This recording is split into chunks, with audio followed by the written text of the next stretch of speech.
We want to welcome you to the Ask NAMME session for November 2021. My name is Dr. Rosalind Gregory Bass, President of the National Association of Medical Minority Educators. And tonight we have an Ask NAMME event sponsored by the Central Region.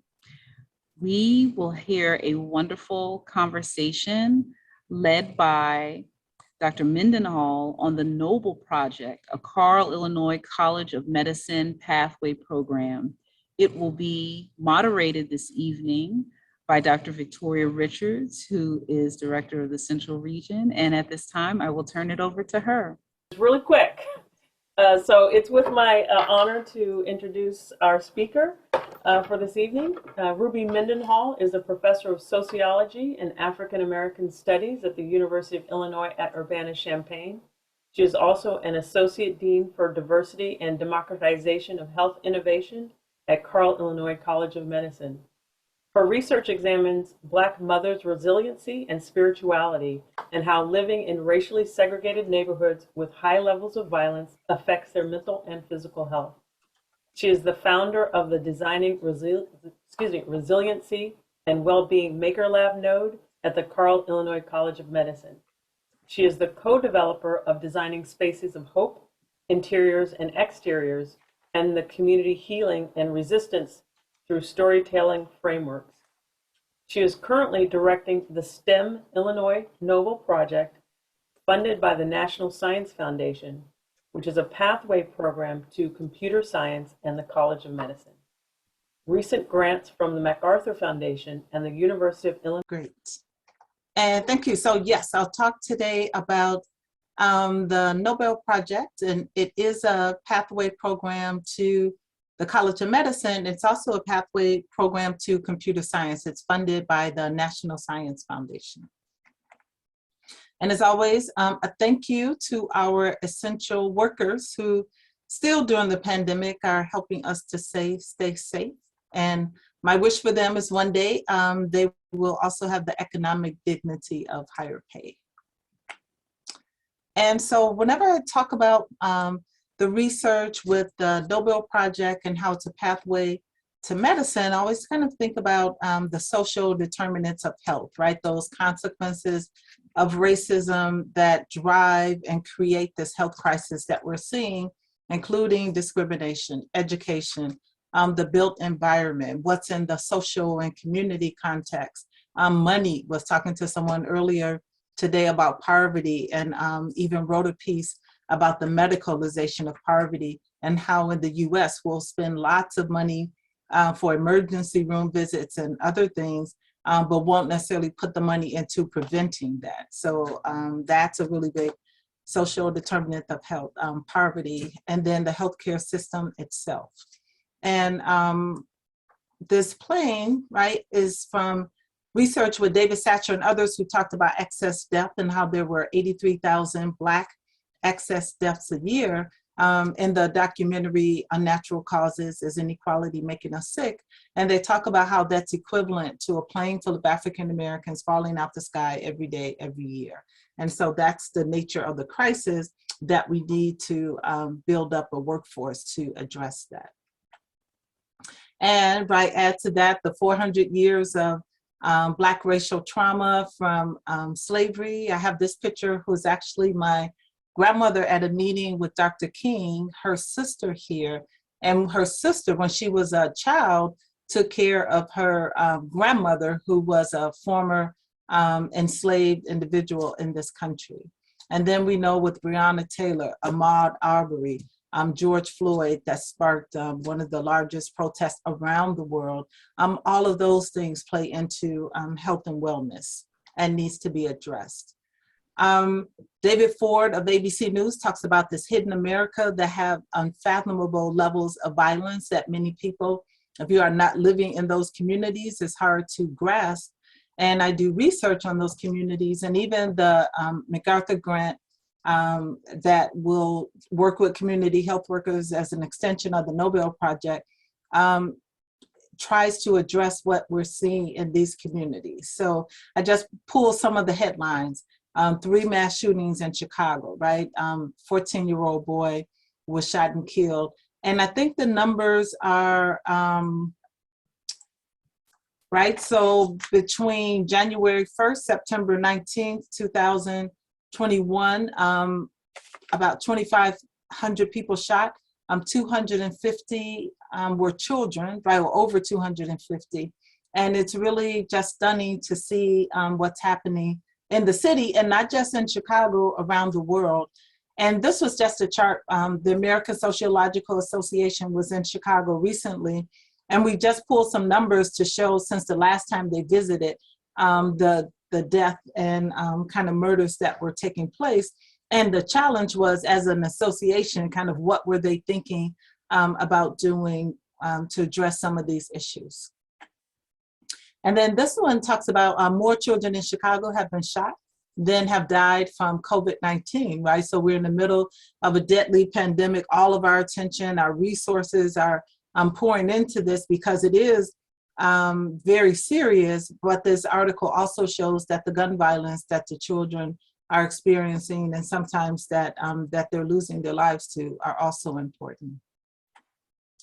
And then this one is just about some of the findings, right? So my research talked to about 100 mothers living in neighborhoods with high levels of violence. About 48% reported depressive symptoms, 56% PTSD, and then also the toll on the body, right? Headaches, backaches, stomach pains, hair falling out, panic attacks, loss of taste. Even before COVID, one of the mothers who lost her child to gun violence talked about they used to eat together, and that was one of the things that they really enjoyed doing.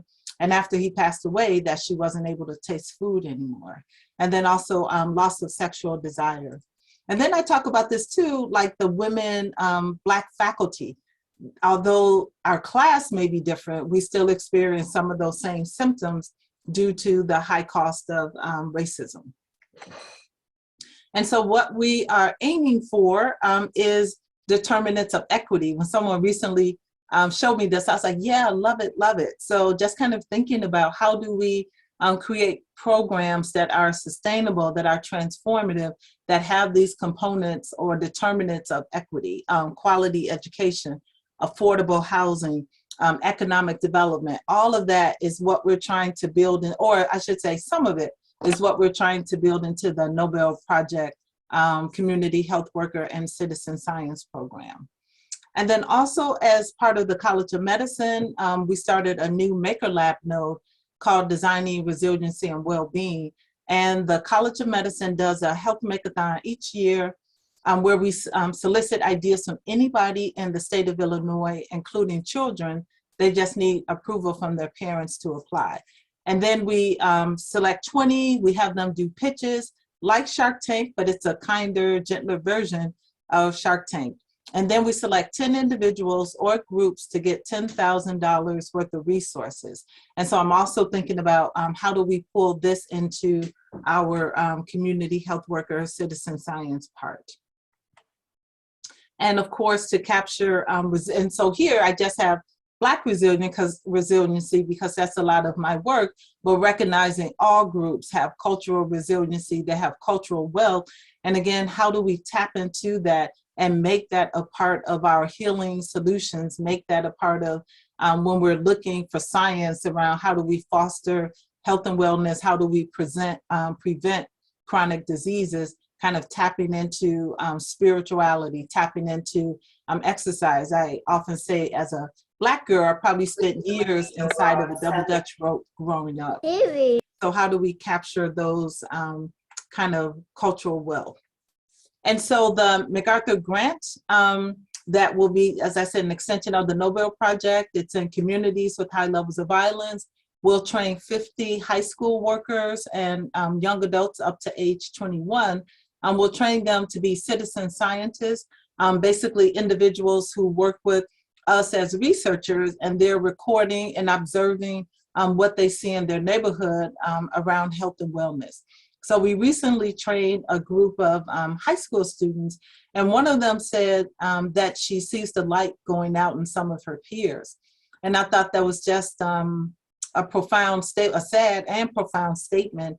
And citizen scientists is a good way to have people on the ground who are embedded in those communities, because that would be hard for someone like me or either other researchers to capture, because we don't have that level of intimacy, right, with people with certain groups. And so that's important to think about.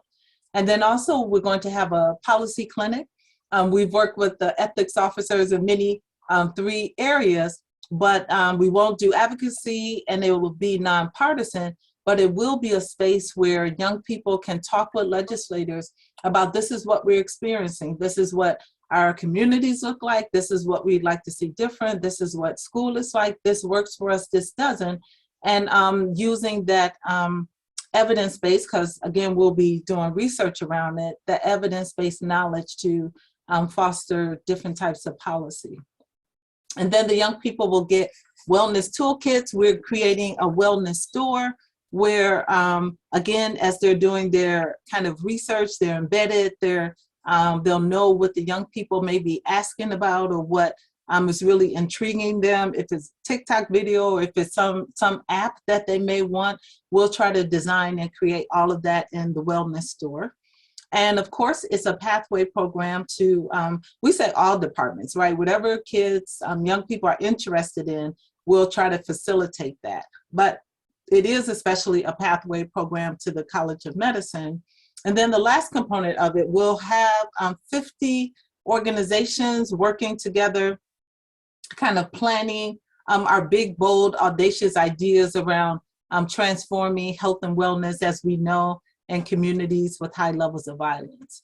And then here, I just have this slide to, and thank you to some of our medical students who actually produce these images. We just recently published a piece on adverse childhood experiences, and then also trauma over the life course. And one of the things that we're going to focus on as we create a community health worker program is looking at adverse childhood experiences. And so young people can know, and their parents, right, and teachers and others, that they can know and understand that often, and not all the time, but when a child has adverse childhood experiences, from struggling with money to being sexually abused, to witnessing someone being shot, to having a parent die, that can affect their health and wellness in the teen years and early adulthood, young adulthood, right, or later, just throughout the life. And they need to think about that in terms of programs. So that will be a key component of our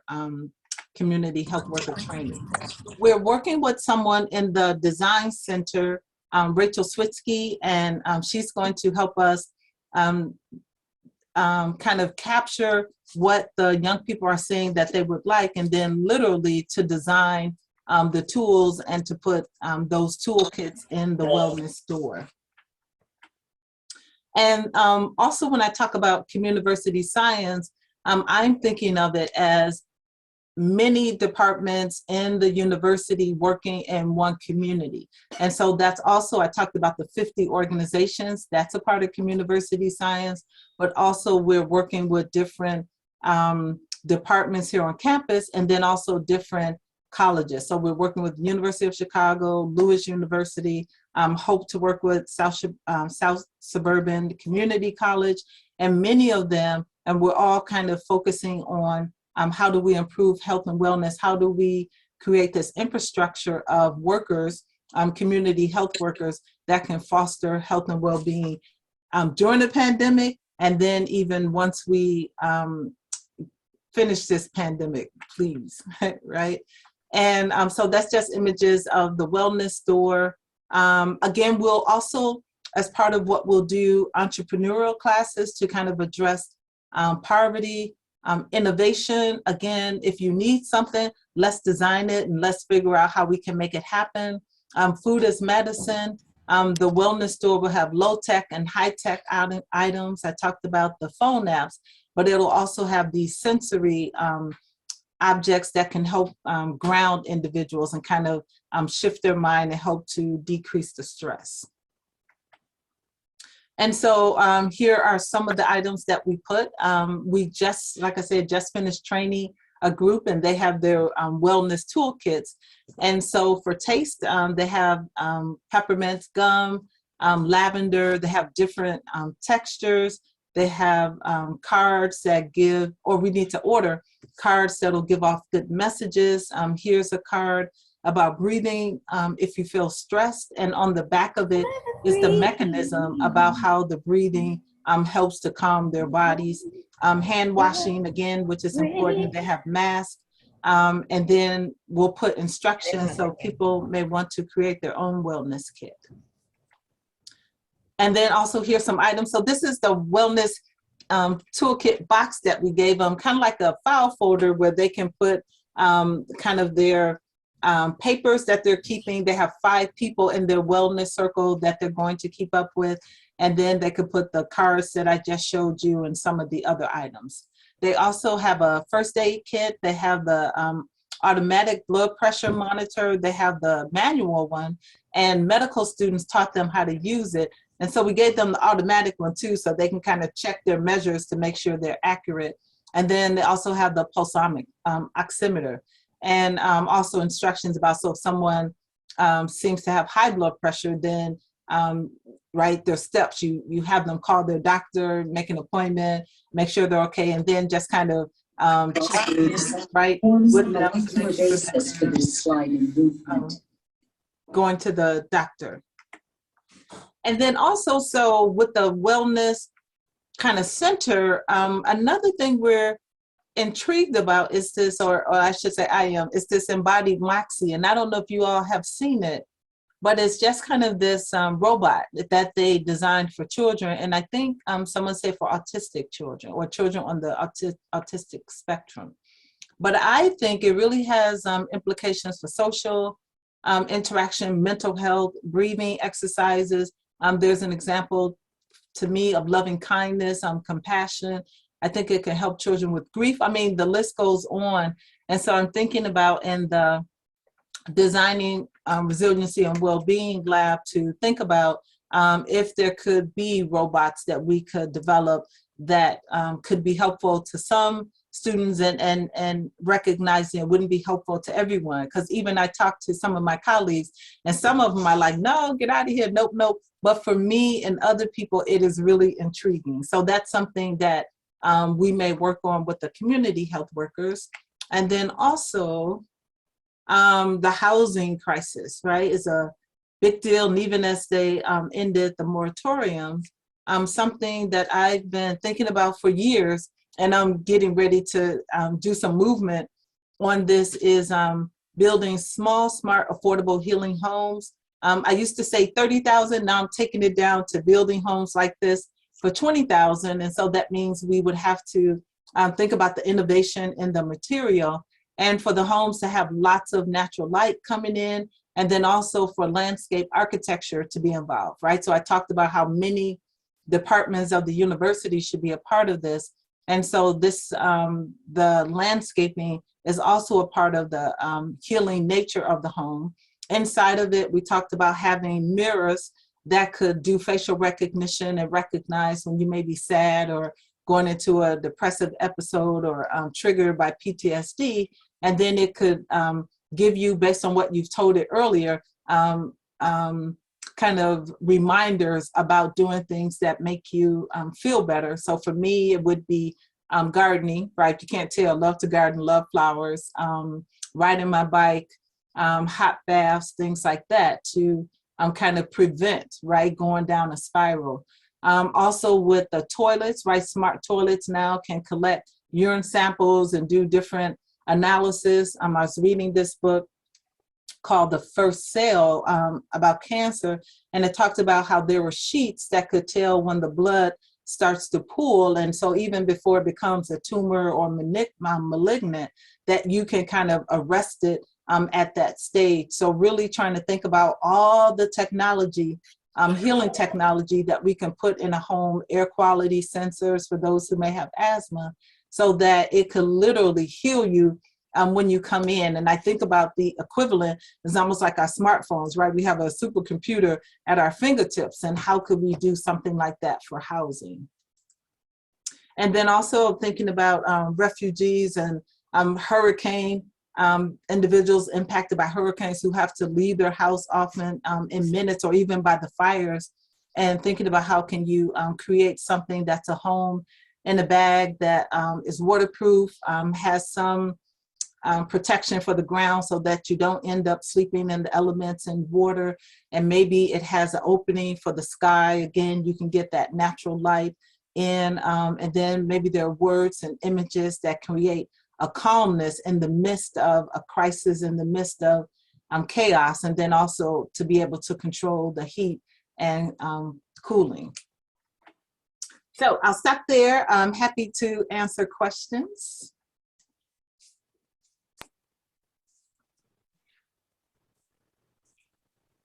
Thank you so much for your presentation. That was intriguing, and the work that you're doing is excellent. My name is Charles Collier, and I happen to be at Frank H. Netter's School of Medicine. And the inclusion, what I love about what you guys are doing is the inclusion of the wellness model. Mm-hmm. Because as you know, historically, we're dealing with trauma. And until we begin to heal our trauma in this country, we can't thrive and really take advantage or really utilize the equity that we're after. So I love the wellness approach and the dimensions of wellness that you're using. Can you talk about a little bit more what you're sharing in your training relative to trauma repair? Yeah, so we work in town with an organization called Trauma and Resiliency. And so they talk about, they first start the students, and I'm going kind of to some of the things that we've done with like a wellness assessment and trying to see like where they're at now. And then also with the MacArthur, we'll talk about adverse childhood experiences, right? So there's a long version and a short version. And so we'll go through those, the longer version ones, because I think from my understanding, the longer one has exposure to gun violence and other things in it. And there may be some more experiences that we need to include when we talk to the young people. And so we're including that. We also have a licensed clinical therapist that's a part of our model. And so we have the young people going through the training, and then they have a layer of undergraduates who kind of advise them, make sure they're moving through the program okay. We have medical students working with them. And then also we have someone for the whole family who, if they need extra support, like they can see them, I think it was like within 48 hours in a very quick way to address some of that trauma. And then also, we're still working on like what kind of curriculum. I know that there are a few, and according to Karen Sims, who actually leads the Trauma Resiliency Initiative, there are a few individuals trying to think about what does a trauma-informed community look like. And so, and that means from the bus driver who's driving the bus to the school teacher, right, to the person delivering the mail, that they all have a sense of how to support young people in the community. So we're looking at different models of that, and then also how to evaluate if you have or if you're in the process of creating this trauma-informed community. And I will also say, though, it's a really good moment. And also we're thinking about another name, so it might be more like a resilient community or something like that. But this is a moment the University of Illinois at Urbana-Champaign is investing a lot of money in going out into the community, providing health and wellness, right? We have about 5 different committees that are working on health and wellness, accessible technology, entrepreneurship, like really key areas that you can almost say are social determinants, and that can hopefully address at least some of the trauma of racism that have left many in the community, and classism too, right? They have left many in the community kind of on the outside looking in of many universities across this country. So those are some of the ways that we're thinking about it. We're still working on what's the exact model. And part of that too is because the young people are going to work with us to try to we're going to co-create it with them. So again, it's young people in neighborhoods with high levels of violence. I talked about the unfathomable nature of it. I do research in those communities. I talk to people in those communities, but I'm not living right in those communities. Right. I'm not talking to you and worried, like, where are my kids? How are they? Are they right? I'm not hearing things pop off. So, so what I would create and my colleagues would be, I would argue, different from what someone who's actually in there around the clock may create. And so that's why I'm hesitant a little, because a lot of it has to come from them and what they see. Yeah. But if you have suggestions and ideas, like, I'm totally open. Yes. A follow-up question is, how does one access those wellness assessments? It's online, so I'll try to see if I can multitask and find it. If not, I'll make sure that I send it. And the reason I'm really intrigued by your presentation and the work that you're doing, I happen to work with a violent center in the New Haven area, and we just created a wellness model for single parents. Mm-hmm. We were already addressing the kids in the center and the youth, but the missing part was their parents. Mm-hmm. You know, they're dealing with their own trauma, and the kids are going back home to that trauma. So we're using, again, that wellness approach that you have undertaken and are researching to impact the parents of the youth. And so that's why I'm really intrigued, and I'm so happy that you are doing this presentation this evening. Yeah, thank you. And I'll tell you a little more too. The chancellor created a community engagement project. And so it's called the Communiversity. And we have a Communiversity Wellness Center, a physical space where family and communities can come together. There are books. We did like mindfulness. With COVID, we had to put some of it online, but mindfulness, grief, right? Taking grief by the hand. Even before COVID, I was like, there are some levels of grief in the Black community, and I'm sure other communities, but again, I just, my work is primarily in Black communities, that we have not even talked about. We don't even know how to deal with it. The mothers, we're doing a documentary on mothers who've lost children to gun violence. One of the moms talked about she was in the bed for 4 years. And she only got up out the bed when thought came to her that her son wouldn't want her to live like that. And so she got out and she started doing advocacy.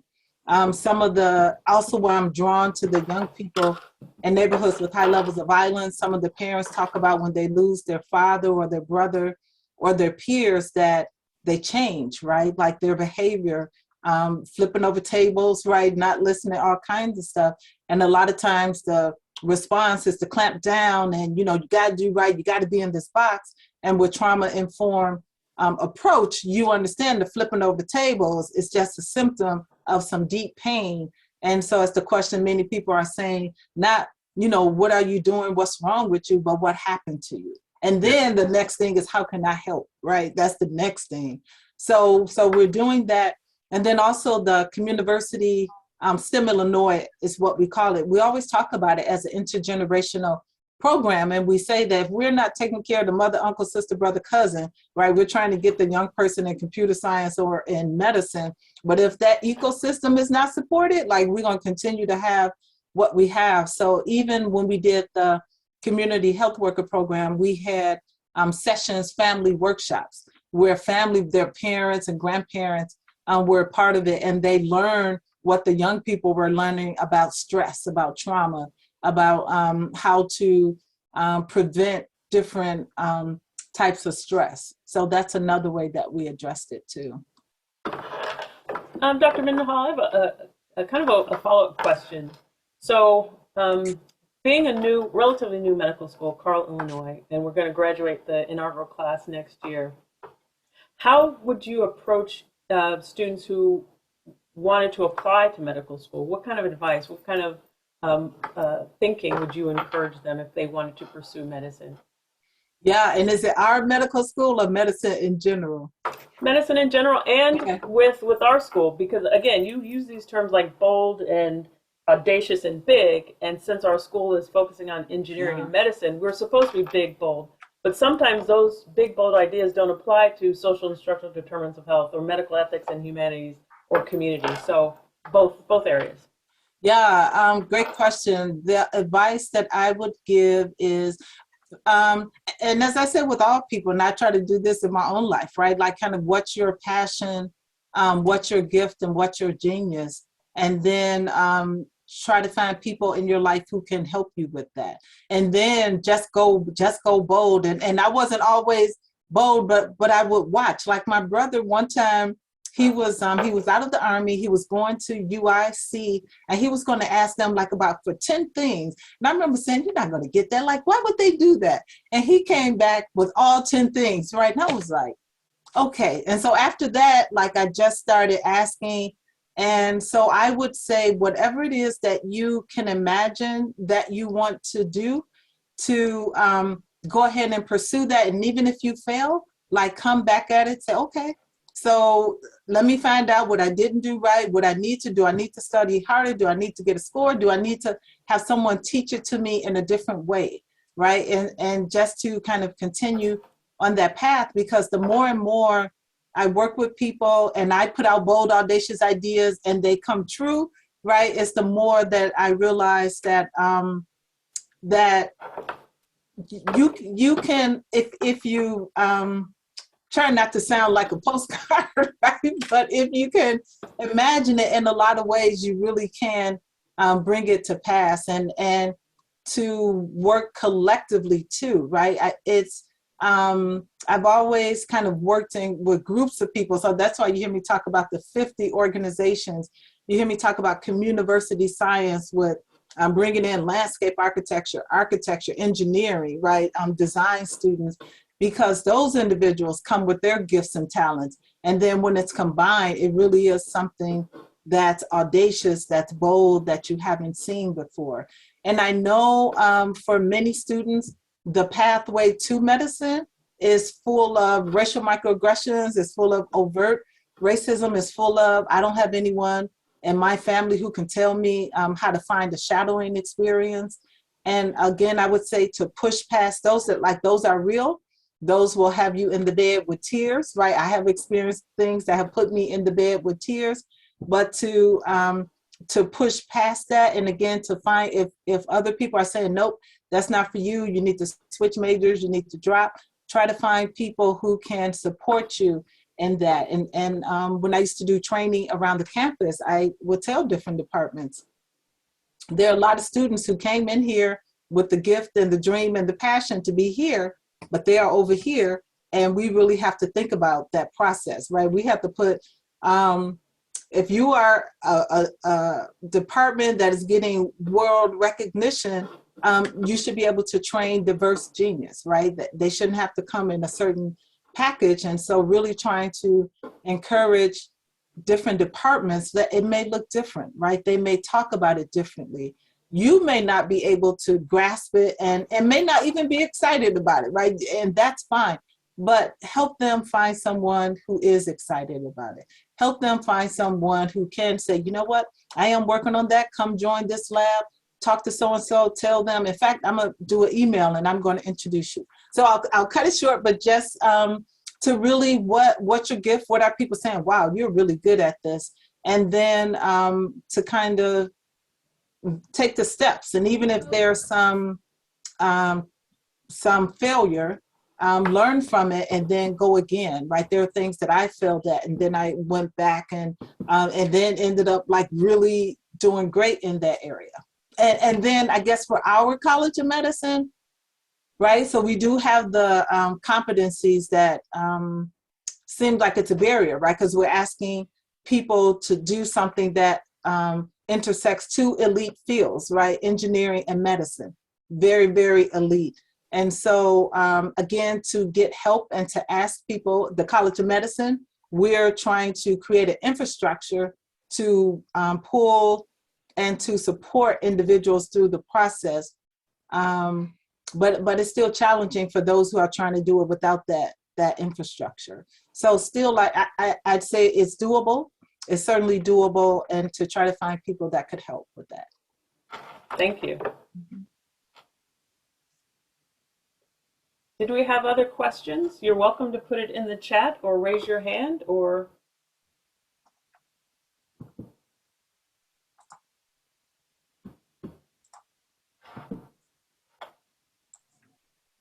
Ruby, thank you so much for sharing the information and exciting work that's happening at your institution.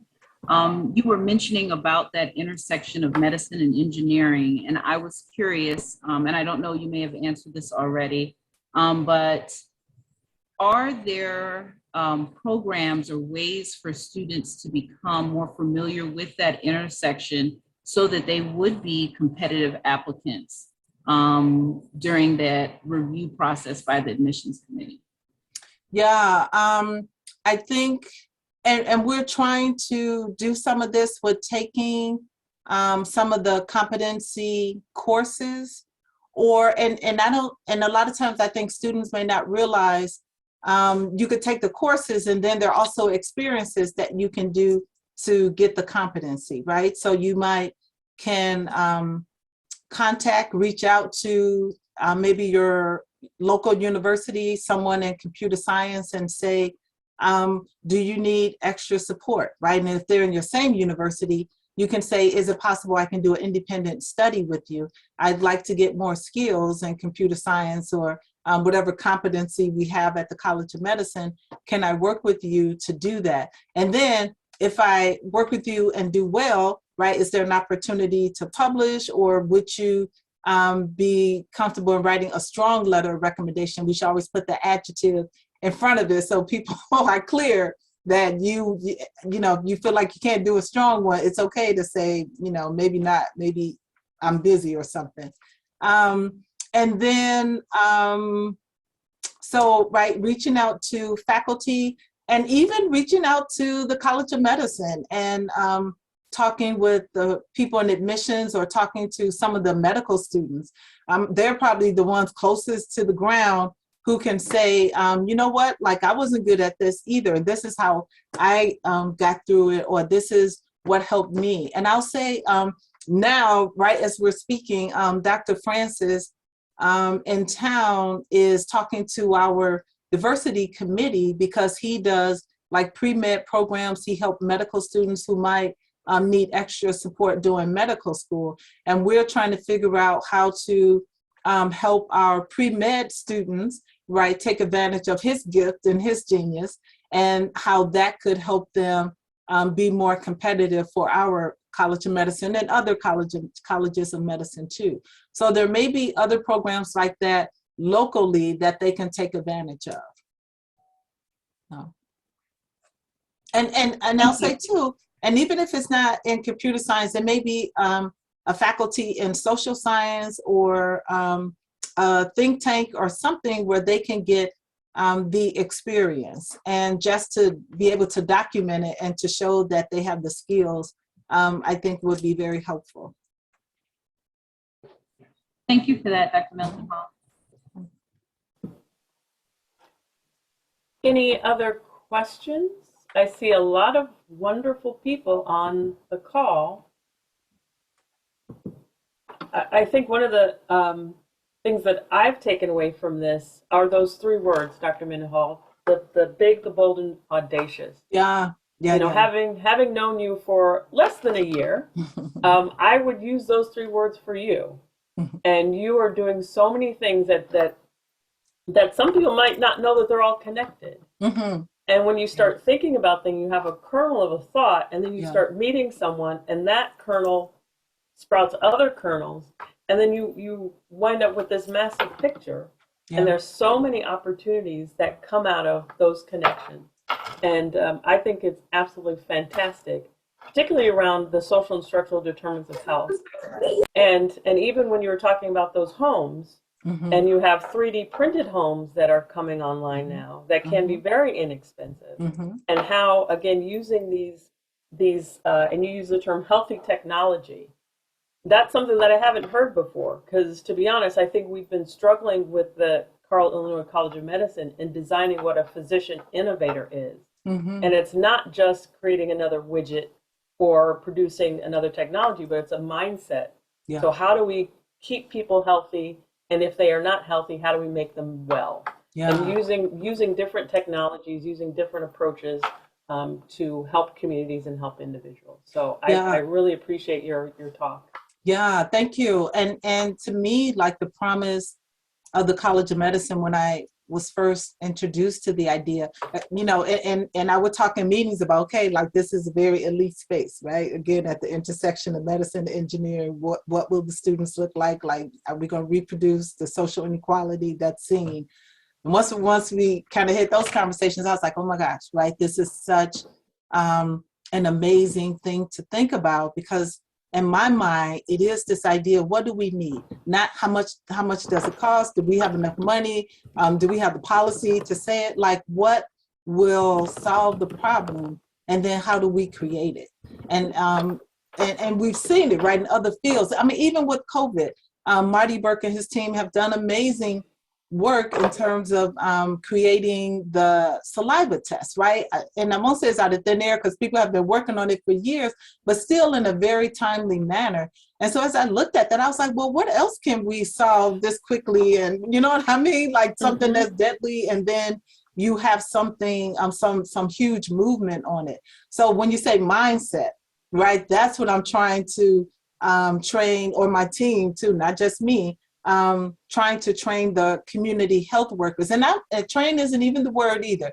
I'm trying to support it in them, because they already have it, right? Like as they come up with ideas, you know, we're doing sessions and they're like, Dr. Mendenhall, can we add this? And yeah, right. I hadn't even thought about it. And I'm like, yeah. And again, it's something I often talk about. Young people are almost kind of being prepared for a world that we won't even be around for, right? And what does that mean? Like, what does it mean to have grown up with a supercomputer at your fingertips? I wasn't conditioned like that. And the fact that they were, what does that mean in terms of their limits and their capacity? So I always tell them, and I know they're young and they probably are like, yeah, but I hope that it does stick in, that they are very powerful, that they have a lot of knowledge, and they are in an ecosystem of the University of Illinois, Urbana-Champaign, the Carle, Illinois College of Medicine, University of Chicago, Northwestern. Like all of these are at their fingertips, and we are motivated to see them in the classes, right? Because there's so few of them in these classes, and that's what we try to teach them, to be bold and audacious. And we talk about tiers. So we, the program, the Nobel Project, right, is named after the Nobel kind of medal. And part of that idea too was that you don't have to get a Nobel Prize, but to have those transformative ideas that transform what it means to be human, right? There's this is how life was before that great discovery. This is how life is after it. So trying to give them that mindset. And we also have two wonderful, wonderful Nobel laureates who have agreed to work with us. And Dr. Roberts, and then also Dr. Grubbs, and how they came and talked to the students, and they talked about their failures, right? Like how they had failures, how people counted them out, how people sometimes, one of them talked about, he came from a kind of low income background, and he was applying to schools, and people told him, well, people like you, they don't go to school, right? They don't go to college. And he said all the colleges rejected him except for one. And he needed that one, and he was in there. And then another one talked about his discovery. He had it. He would talk to people that's like, nothing's there, right? So what? Like, what's that? And he didn't say it like that though, right? Basically, nothing's there. And then, but he said it comes to a point where you have to encourage yourself, and you have to encourage your team. And of course, it was something big, right? And it led to the Nobel Prize. So that's the name of the project, because we want them to be bold and audacious. And again, in many ways, they already are. Their parents already are. And that's also, I think, part of when we talk about educating people around health and wellness. You have to see the gifts that people already have, that they're working with, and that they're doing extraordinary things. And you're adding to that, right? You aren't bringing it to them, right? You're adding it to them. So I think that's part of it too. Well, thank you. Well, I don't see any other questions, and so I would just again like to thank you for participating and making yourself available for questions.